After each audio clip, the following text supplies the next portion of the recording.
You are now listening to Testimonies with Terry.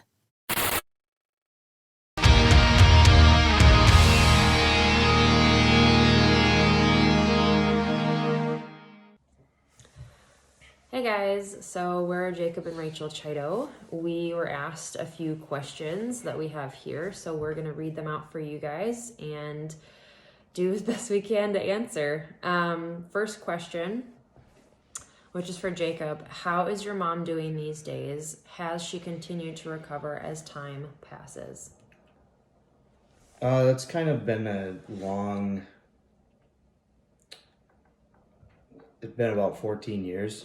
So, in those 14 years, we saw progress after progress after progress for a few years there, and she was walking and, able to start talking again and starting to figure out how to, at least communicate the basics, and then just through all of the different surgeries she's had and infections, and there's just a lot of setbacks that came with those first few years. And then I would say probably right around the time that we got engaged, I guess I don't think there's been much progress since then. Yeah. So was that close to 10 years? 9 or 10 years ago. And,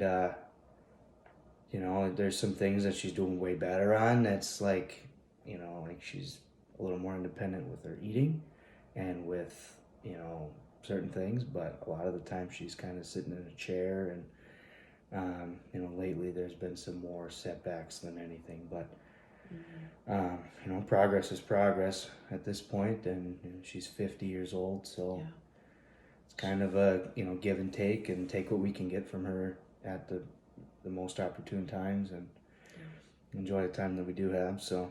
She's had a number of issues with her head because they removed the skull. So they've had a number of different infections and surgeries and stuff like that over the years. But otherwise, she lives in a group home and she doesn't do much. She, listens to the radio and watches TV. Listens to it. She can't see it, but. She just doesn't get to do a whole lot as far as like independence goes, but yet she can at least feed herself and right. She can walk like with things. Assistance, so that's all good that she's not in a wheelchair anymore like she was for years, and so yeah. Okay. Will what happened with Willow affect your guys' decision to have more children in the future? So yes, it definitely did. The first year especially, I would say, we were like, we're not going to have any more children. There's no way that we can handle this. What if this happens again? I just don't think that we could mentally handle this. So it was really difficult right away when we were thinking about it. The last 2.5 years, as Willow's gotten older and progressed a little bit more, we're kind of thinking that, I think we are ready to have another kid, and Willow would be over the moon to have a baby brother or sister.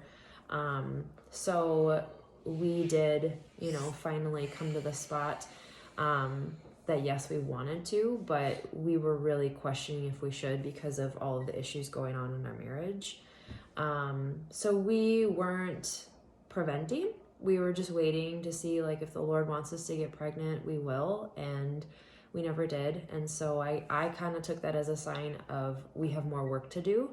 And, as things have gotten a lot better over the last year for sure, we've kind of become more and more ready, and we kind of both feel more of an urging towards it. And so in moving forward with that decision, it was the next step would be, if I got pregnant, really my only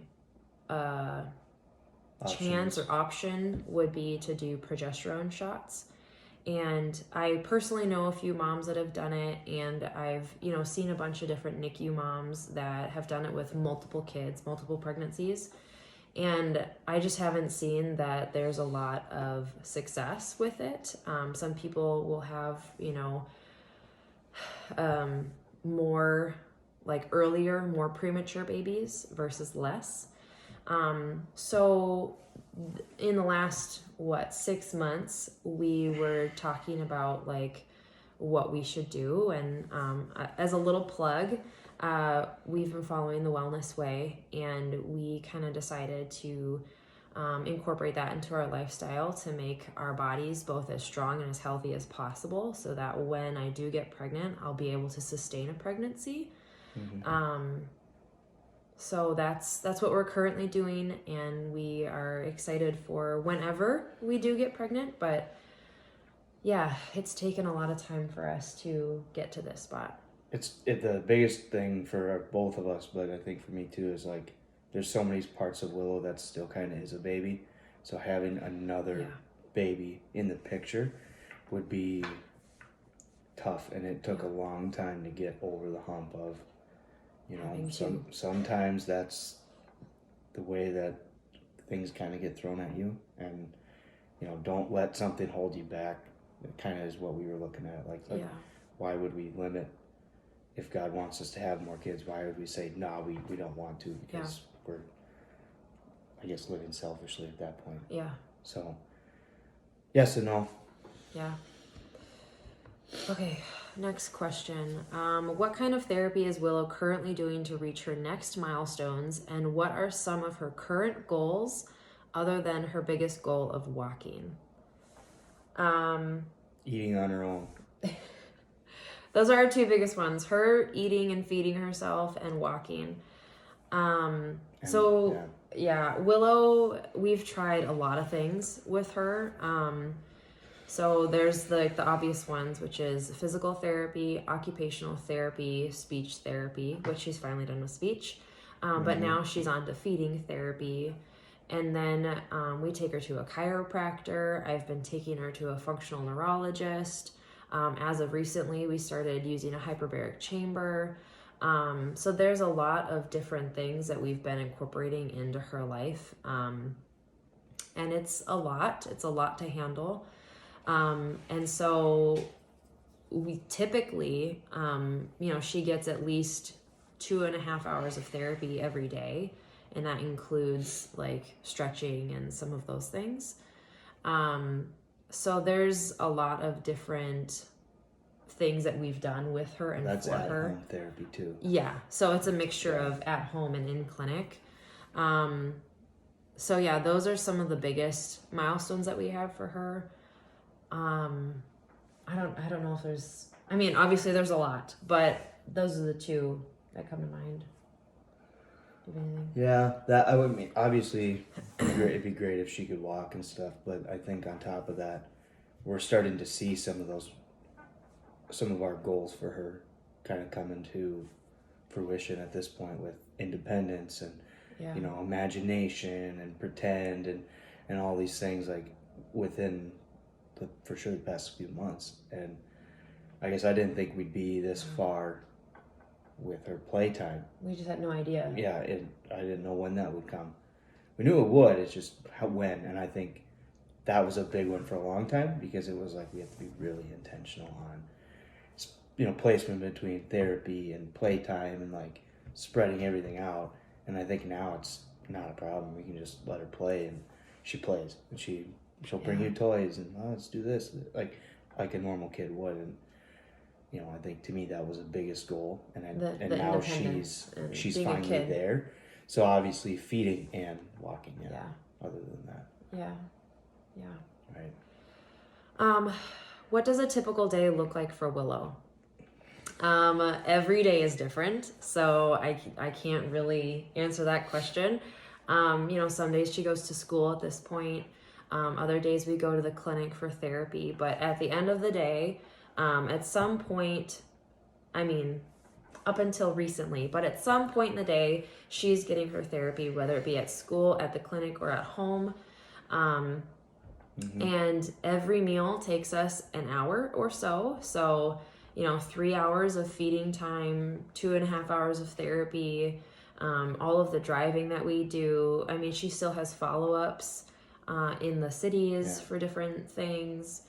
So A lot every of day days is there's very maybe different 2-ish hours of slow playtime. of being a kid. Yeah, and That's generous. that's That's generous. So she has never really known what it's like to be a kid. As of the last 2 weeks, we've decided to cut back on some of her therapies and see if there's anything that she might do on her own. Because every once in a while, you take a break from things and kids kind of de-stress and they kind of gain a different kind of energy. And so sometimes we take breaks from therapies as well, like at the clinic. And so we just decided that, she's going to be 4 in a few months and we really want her to enjoy this summer. She's really grown to love the sandbox and swimming in a pool. So we really want to make sure that there's time for that, because I don't want her life to just be filled with therapy and doctor's appointments all the time. right. But we're the type of parents that we've really tried to push her since she came home. Push her to be better, to do more. Because if we didn't, then we should have brought her back to the hospital within a week of her coming home. But we have always just tried to push her and help her to be the best little girl that she can be, so that someday she can walk, someday she can feed herself, someday, she's going to be independent to do these things. And slowly and surely she is coming along and she does want to do those things. So we're really excited about that. I don't know, anything you want to add? I mean, feeding is tough for her. So every day it's that wears us out, but it also wears her out too. So a typical day, like you said, 3 hours, but that's with no snacks and no setbacks and no fighting with food. And I think all in all, that will probably be our biggest milestone when she gets there. Yeah, for sure, because that's going to be so. It's a hard one. It's going to be so life changing for all 3 of us once she starts eating on her own. So Rachel, do you plan to pursue ministry again in the future? I mean, besides like going to Master's Commission, I guess I never really pursued it. But this is what I will say. I love ministry. I've always wanted to work in a church. It's always been a dream of mine since I was a little girl. I love worship. I love the atmosphere that comes with, like when I was in Masters, like the atmosphere that comes with Masters, or just being in the church all the time and being surrounded by the incredible people that are there. So I would love to. We were small group leaders for a group of kids for a number of years. We've been involved in ministry probably since we got married, right? Until Willow was born. Yeah, until Willow was born, then it's changed. But yeah, so worship is my passion, and I would love to get back into it at some point. I was given the opportunity to be a worship leader at a church plant, and I don't remember which came first, but eventually I think the church plant just kind of like didn't happen. And so that opportunity never really came to fruition, but I would love to see it go further than what it already has. Absolutely. Okay, so for this next question, I wanted to find something. Is there a meaning behind Willow's name? Yeah, we weren't, there's a meaning for sure. I mean, every name has some kind of a root or meaning, but when we first thought of it, it would have been 2 days or so. When we first made a decision. Yeah, we had like a list of like, oh, these are all girl names, and these 3 aren't really great. Yeah. So Willow was what we came to the conclusion of like a couple days before she was born. And it was just kind of like this is a cute name, and we both like it. You had mentioned that you loved the name. A friend of mine had said that she really liked the name Willow for a girl, and so I kind of stole the idea from her. But it always stuck with me because I love willow trees, and I just think that they're beautiful. And so when we were thinking about a name, I was looking at different descriptions for names, and Willow stuck with me once I read the description, so I'm going to read it to you. Willow means Green, like the leaves on the branches, symbolizes nature, fertility, and life. It also represents balance, learning, growth, and harmony. Our image of the willow tree represents the strength, stability, and structure of the trunk, standing firm and withstanding the greatest of challenges. So we ended up picking that name because I just thought it had a beautiful meaning, especially in comparison to the other names that we were looking at.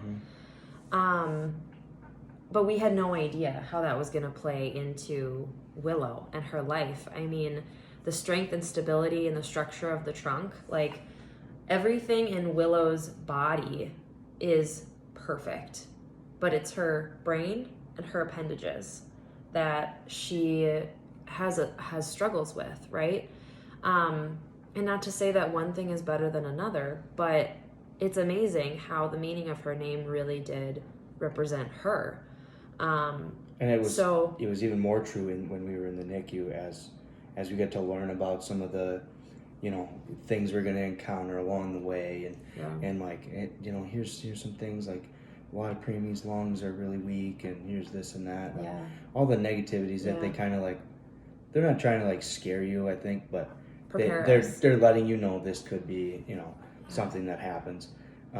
Just knowing that those things were like, she was structurally sound, good. if you want to call it, like her foundation was awesome. Yeah. Like her lungs ended up being good, and her heart, and her, her digestion and all that stuff. Like, yeah, it was crazy. There was a number of times that doctors would come and see her for the first time and check her lungs, and they're like, wow, by the sound of her lungs, you would never know that she's a preemie.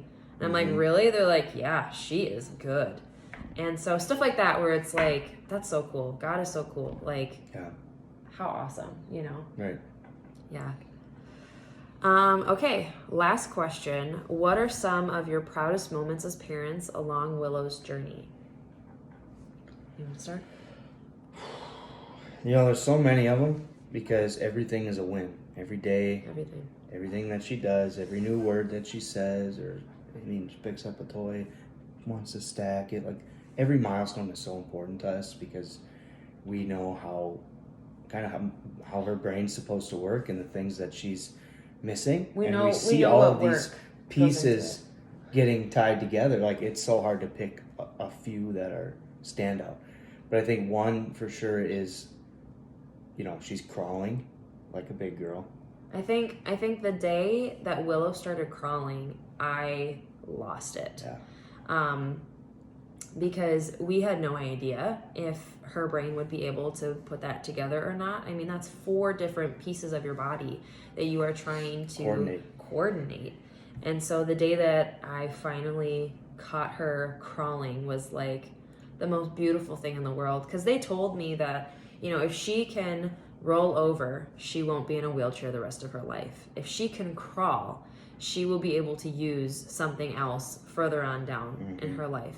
So just those little things that people might say is a little milestone are huge for us, because that could ultimately depend on what the rest of her life looks like. And so that was a really big one. And I don't even remember when she started crawling, maybe when she was about a year.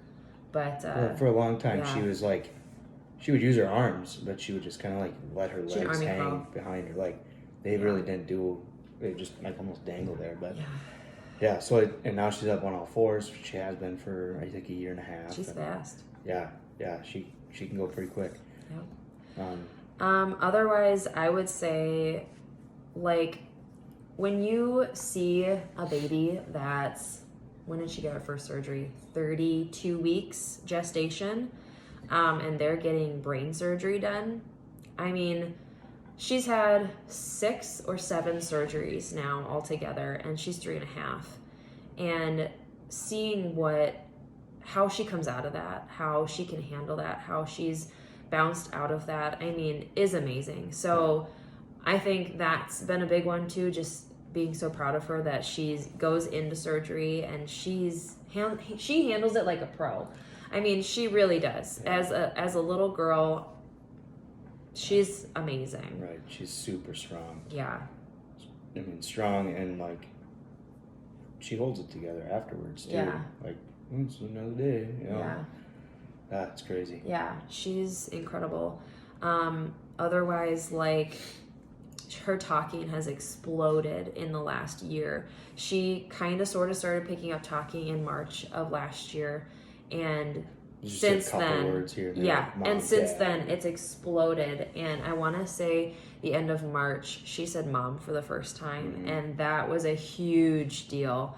I mean, she was 2 and she hadn't said mom yet, so that was a really big moment for me. Otherwise, a physical one, she rode a bike for the first time probably about 6 months ago. Trike, yeah. And that was a really big deal too. Our PT, her therapist, just like fell over. She was so excited. She was like, "No way did that just happen?" So yeah, I mean, it can be little things to these. I mean, riding a bike and talking, and I don't know. The most memorable one was, like you said in the podcast, when we were told we could go home from the NICU, and we were like, "All right, we're out of here. Like, let's get going. Let's get out." And I mean, that was a day. It was so huge. We had some of your family was here, and I mean, I don't think I emotionally took it all in for a couple weeks. Just the reality of we're all home as a family together. This journey isn't over, but we've conquered the mountain, at least number one, of the hospital and the NICU, and that was a huge milestone. Yeah. But otherwise, we celebrate every little thing that she does here and there. This meal was fantastic, and she ate in 30 minutes, and whatever it is, she feeds herself her breakfast sometimes, and we don't have to even do anything. It's those daily wins. It's those things that we just are more and more just so proud of her, because we see her independence, and we see that she's growing up and she's figuring things out. And I think we're just so proud of her for that. Yeah. But so thanks guys for listening. We appreciate the questions, and I don't know, I guess let us know if there's any more. Have a good night.